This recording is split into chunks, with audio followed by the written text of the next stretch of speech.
시간에 아직도 취조실이라면서요? 아니요, 잠시 나왔습니다.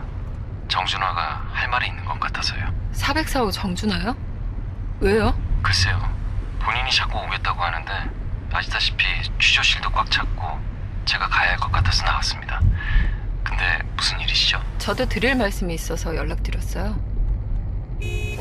아이씨. 집으로 가신 거 아니었습니까? 네. 시체 부검 자료 받으러 다녀오는 길이에요. 부검 자료요? 네. 갑자기 혼자서요? 뭔가 감이 안 좋아서 갔는데 제 감이 맞았더라고요. 8개월 전 사건과 이번 사건, 시체에서 공통점이 나타났어요. 공통점이요? 추락사로 지면에 부딪힐 때 머리에 상흔이 남잖아요. 그게 두 사건에서 공통적으로 보여서요. 인위적으로 만들지 않으면 같은 부위에 두 번의 상흔이 찍히는 게 거의 불가능하다고 하더라고요. 부검 진행했던 연구원이 방금 전에 두 사건 비교하면서 알아차렸는데 김프로님께 보고해야 할 것 같아서. 두 사건의 파손 부위가 인위적으로 발생했다는 말입니까? 네. 자료는 다 받았고 지금 공유해드리겠습니다. 사진으로 보시면 제대로 파악할 수 없지만 정수리 상처에 두 번의 타격이 가해졌다고 해요. 8개월 전 시신 부검했을 때 그때는 왜 조사 결과를 그냥 넘어가고 이제 와서 이런 정보를 주는 거죠? 두 번의 상흔 자체는 불가능한 게 아니라고 해요. 튀어나온 벽이라든지 특별한 환경이 조성되면 이런 상처를 입는 게 가능하대요. 현장 사진을 본 결과 그게 가능한 환경과 증거가 나왔었죠. 8개월 전엔. 이번 사건 현장은 그게 불가능했다는 겁니까? 제가 사건에 착수하기 전에 현장 사진을 봤을 땐 충분히 추락사로 볼 만한 정황이었는데요. 네, 그건 맞는데 중요한 건 추락사임에도 불구하고 8개월 전과 서승 후의 상흔 두 곳이 같은 위치에 타격을 입었다는 거예요. 확실히 알겠습니다. 그 부분은 살펴보도록 하죠. 김프로님, 저희 서장님이 사건에 대해서 단독으로 움직이길 바라세요. 네. 근데 저는 김프로님께 숨기고 싶지 않아서요. 그래서 전화드린 겁니다. 그랬었군요. 경위님, 아직 괜찮으시다면 부탁을 좀 드리고 싶은 게 있습니다. 네, 404호로 가셔서 저 대신 정준하를 만나주시겠습니까? 제가요? 신지와 경위님이 직접 만나고 와주셨으면 합니다. 지금요. 그럼 무광빌라로 가면 될까요? 네. 이 시점에서 정준하가 연락을 했다는 건 숨기고 있던 진실을 밝힐 가능성이 클 겁니다. 알겠습니다. 제가 만나고 올게요. 김프로님은요? 다시 박강현에게 돌아가겠습니다. 알겠습니다. 다녀올게요. 감사합니다.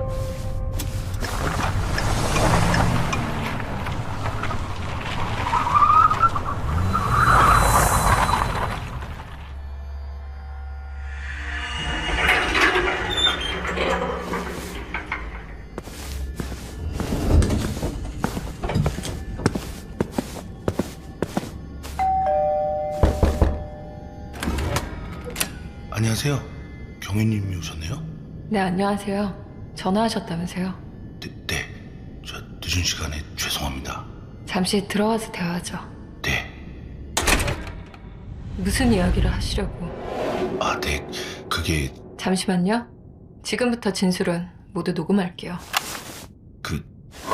솔직히 말하고 싶은 게 하나 있는데요. 네, 8개월 전에 이 집 여기서 사람이 추락해서 죽었잖아요. 네. 그때 여기 살던 입주민 성격이 좀 많이 모났었어요. 여기저기 시비 걸고 상스럽고 건달이었거든요, 그 사람. 어쨌든 이 얘기를 왜 하냐면 그 사람이 경비 아저씨를 학대하고 좀 그런 거 있잖아요. 왜 세차시키고 반말하고 그런 모습을 자주 보면서 저희 입주민들이 뭐라고 했었거든요. 저도 싸울 뻔했었고.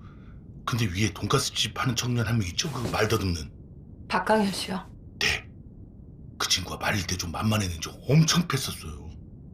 그때 말리던 경비 아저씨도 엄청나게 맞았었고. 다들 무서워서 그냥 말리지도 못하고 경찰에 신고할까 했는데 아무도 신고를 안 하니까 저도 그냥 보고 있었거든요. 그냥 이 집이 그래요. 다들 방관자 같고. 솔직히 뭐 요새 사람들은 그렇잖아요. 그래서 그 뒤로 경비 아저씨랑 돈가스집 아저씨랑 둘을 무슨 쫄딱 부리듯이 대우하는데 이 사람이 갑자기 떨어져 죽은 거예요. 당시엔 추락사로 정리했죠. 자살에 근거한. 네. 근데 사실 그 사람 떨어질 때 여기서 들었거든요. 그때 403호에서 문이 열리면서 조용히 나간 사람이 있었어요. 여기 옆집은 잘 들리거든요. 근데 그게 한 명이 아니었다는 거예요. 그리고 바로 경찰들이 왔어요. 근데 사건 현장에서 증거를 못 찾으니까 이건 완전 범죄인 거죠. 완전 범죄. 지금 와서 이 말을 하는 이유가 뭐예요? 그때 말씀해 주셨으면. 이제 좀 말할 용기가 났어. 백승환 씨였나요?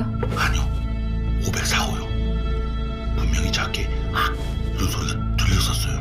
그리고 503호에 두 명이 살았다는 건 오늘 처음 알았는데 저는 여기 사는 게 좀 무섭거든요.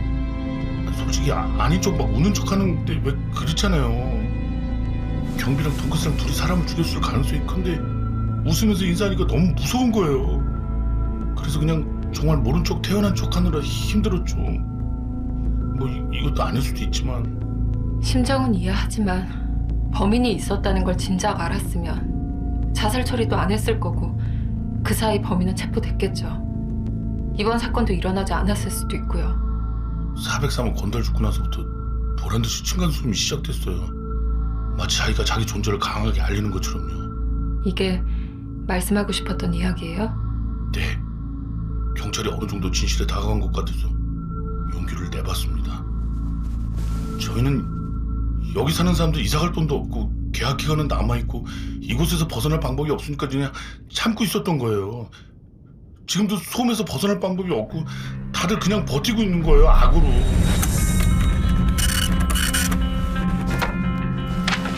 두 사건의 상처에 공통점이 존재했다. 박강현은 혼자 서승우의 죽음을 확인했다고 증언했다. 경험하지 않은 사건에 대해서는 거짓말을 할 수 없다. 그렇다면 박강현이 말한 이야기는 진실일 것이다. 오래 기다리셨습니다. 아닙니다. 박강현 씨, 사건 현장에서 서승우 씨의 죽음을 확인했다고 했죠? 네, 봤습니다. 잠시 생각을 해봤습니다. 먼저 당신들 3명의 진술은 같더군요. 진술에 흠이 없다는 것은 셋이 진실을 이야기했다고 생각이 듭니다. 그럼 저희 괜찮은 건가요? 진술 이후 사건이 벌어진 뒤 이야기 말입니다. 당신은 죽었기에 도망쳤다 라고 말했습니다. 네, 맞습니다. 죽었다는 건 어떻게 알았습니까? 그 눈이 감겨 있는 걸 봤습니다. 현장에 있었던 경비원보다 박강현 씨가 더 먼 곳에 있었다고 했죠. 경비원은 서승우의 생사를 알아볼 수 없었다고 했습니다. 그건 봤을 겁니다, 경비 아저씨도. 당신은 추락한 서승우가 죽지 않은 것을 보셨죠? 죽었다니까요? 그걸 당신이 어떻게 알았을까요? 얼굴을 봤으니까 말하잖아요. 그쵸? 봤습니다. 빌라 입구와 반대로 돌아간 얼굴을 당신이 봤으니까. 당신은 반대편으로 고개를 돌리고 있는 서승우의 얼굴을 봤다는 겁니다. 추락한 서승우에게 다가갔다는 말이죠. 아니, 그건 아니에요. 그리고 살아있는 서승우를 봤습니다. 5층에서 자동차 위로 떨어진 서승우는 아직 숨이 붙어 있었다 라는 이야기죠. 아닙니다. 당신에게 곤란한 상황이 있었기 때문에 후두부에 한 번 더 타격을 가하게 됐습니다. 맞습니까? 당신 후두부 상처에 한 번 더 타격을 가했습니다. 그렇게 되면 떨어지며 입은 상흔으로 보일 것이라고 생각했기 때문이겠죠. 8개월 전 추락 사건 때도 그렇게 처리가 되었으니까요. 당신은 애초에 망치를 들고 내려왔던 겁니다. 혹시 모를 이 사태가 벌어지지 않을까 해서였죠. 그렇다는 말은 당신은 의도적으로 서승우를 위로 보냈다는 말입니다. 그가 추락할 가능성을 두고 말이죠. 아니야. 당신은 현장에서 도망쳤습니다. 당신이 저지른 살인사건이 발각될 위기에 처해 있었기 때문이죠. 아니야, 그런 게 아닙니다. 당초 떨어졌을 때 밀친 503호 쌍둥이가 살인자야, 살인자! 쌍둥이가 살인자인데 저를 의심하는 건 그건 잘못됐습니다. 가만히 계세요. 진정하세요. 제 말을 좀 믿으세요, 제발. 진정하세요. 흥분하지 마시고 이 서류를 봐주세요. 그의 뒤통수에 난 상처는 당신이 평소에 쓰던 망치의 뒷면이겠죠. 대조해보면 금방 알 수 있는 사실입니다.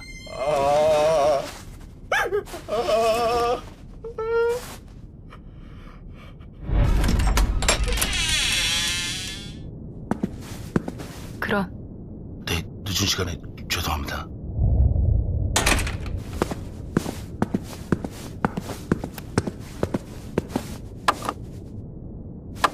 고장인가?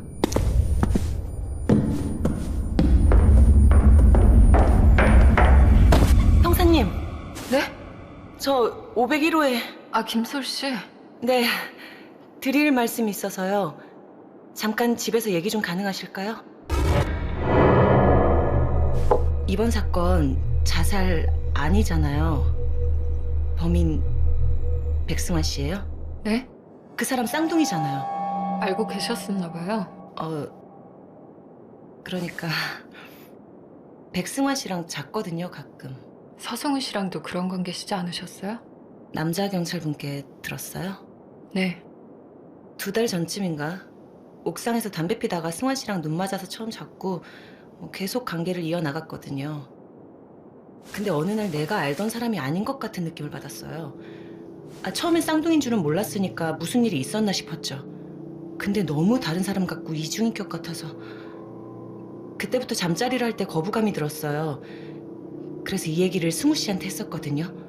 근데 승우 씨가 갑자기 죽어서 하고 싶은 말이 뭐예요? 걸리는 게 하나 있어요. 저랑 잘 때 승환 씨가 취기에 화를 내던 날이 있었어요. 그때 했던 말이 사람이 너무 궁금한 게 많으면 안 되지 않냐고 계속 물어봤었는데 그때가 승우 씨한테 말하고 며칠 뒤였거든요. 그리고 승우 씨가 떨어져 죽었죠. 그때부터 승환 씨가 문 두드릴까 봐 최대한 조용히 지냈어요. 무서워서.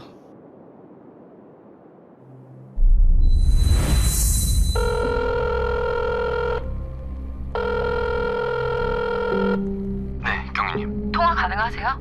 네, 가능해요. 잠시 취조실 복도입니다.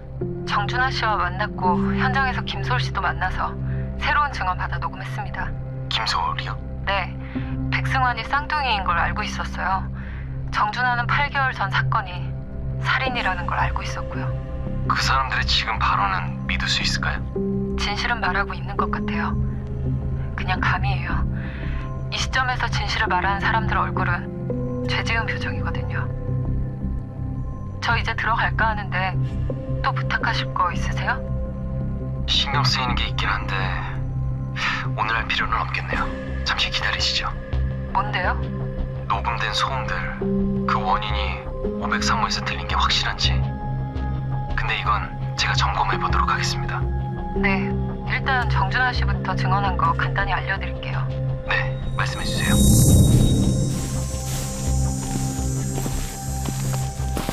내친 김에 저도 확인은 한번 해보고 들어갈게요. 그럼 끊겠습니다. 이 시간에 여기 계셨습니까? 안녕하세요. 예. 이 늦은 시간에도 조사할 게 있나요? 사건 조사에 시간이 정해져 있나요?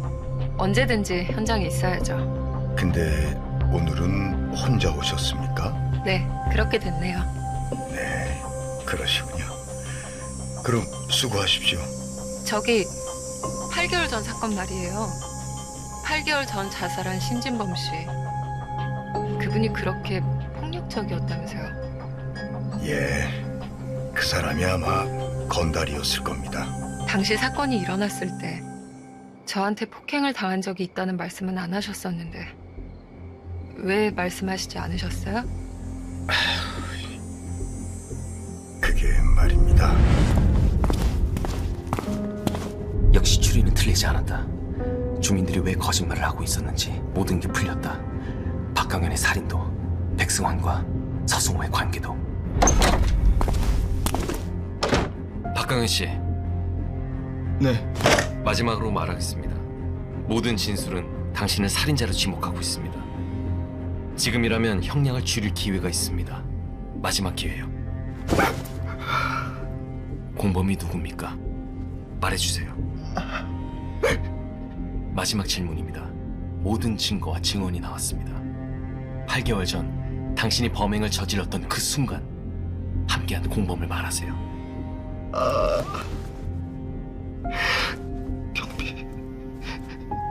경비 아저씨요. 그 아저씨는 같이 있기만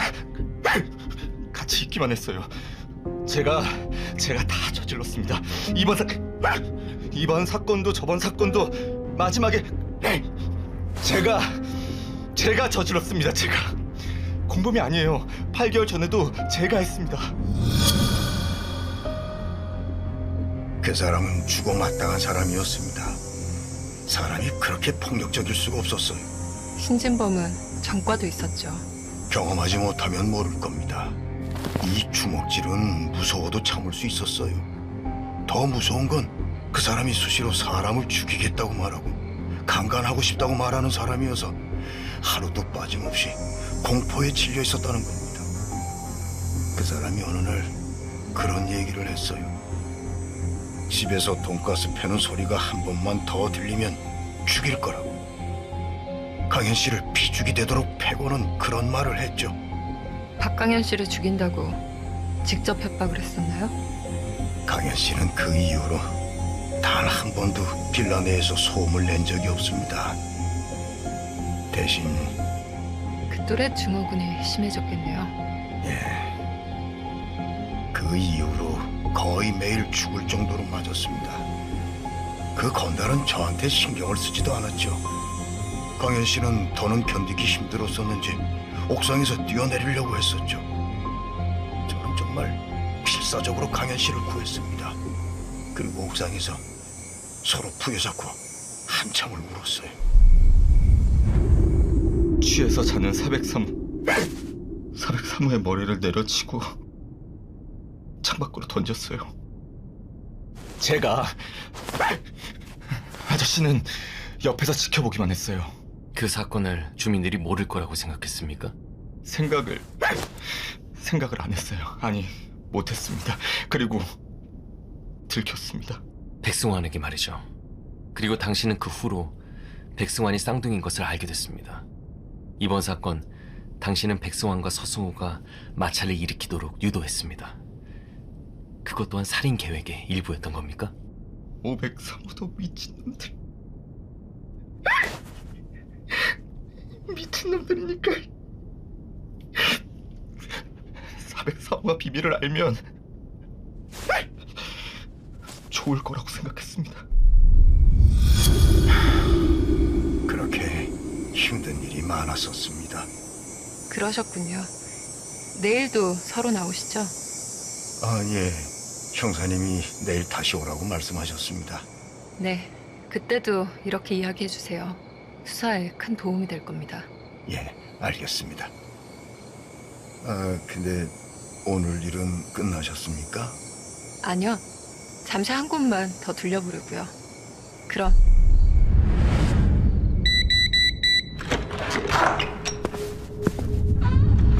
(503호) 그냥 육안으로 볼 땐 평범한 방인데 화장실도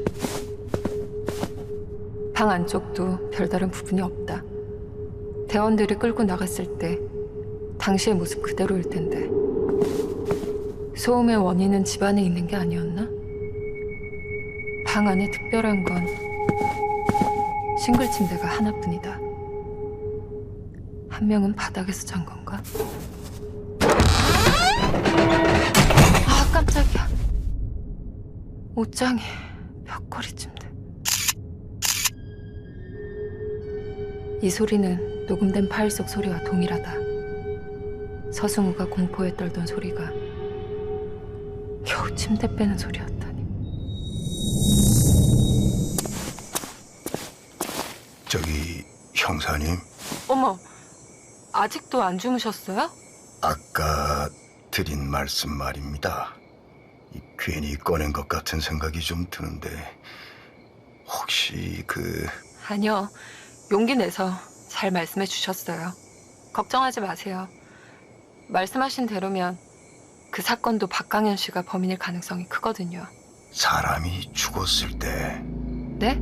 죽어 마땅한 사람이 죽었을 때 죽은 사람을 위해 법이 움직인다면 살아생전 고통을 받은 사람은 대체 뭘 믿어야 할까요? 경찰을 믿어야겠죠.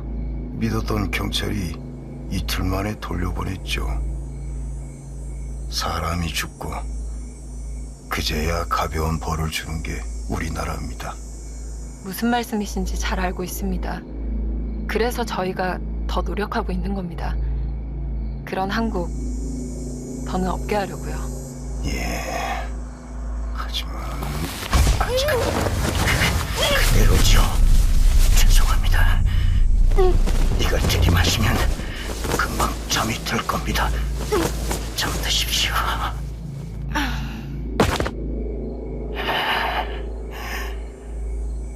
모든 살인은 제가 저질렀습니다.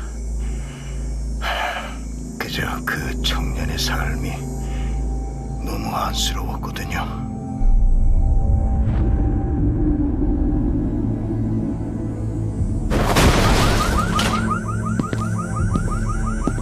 아이고, 이게 또 무슨 일? 세상에. 강현 씨. 아저씨, 옥상에 백승환 씨 아닙니까? 어떻게 된 일이에요? 저한테 시켜서 제가 도망쳐요, 얼른 도망쳐! 사람들 보기 전에. 아저씨, 아직 숨 쉬고 있습니다. 제가 처리할게요. 얼른 도망쳐요. 죄송해요.